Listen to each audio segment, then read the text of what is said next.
What exactly is inside of that bulging pimple? It's probably even worse than you think. That white pus is packed with a cocktail mix of bacteria, dead skin cells, white blood cells, and an oily, waxy material called sebum. Under the right conditions, these four ingredients create the perfect storm for infection. Here's how. Inside each pore of your skin are tiny sacs called sebaceous glands. These glands secrete an oily material called sebum, which lubricates and waterproofs your hair. But that's not the only thing sebum is good for.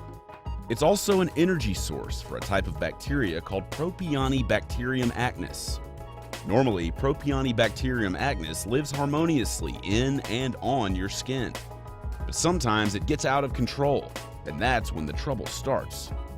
When your sebaceous glands grow more active, like during puberty, they generate a surplus of sebum.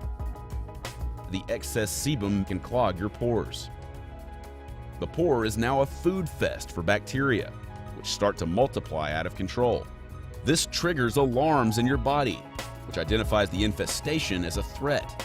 So your body dispatches white blood cells to the area to fight the abnormally large cluster of bacteria. As a result, the area becomes inflamed, causing the skin at the surface to swell and redden. Eventually, that swelling will come to a head, literally. Even worse, popping the pimple opens a gateway for additional bacteria on your fingers, which could prolong or even worsen the already infected pore.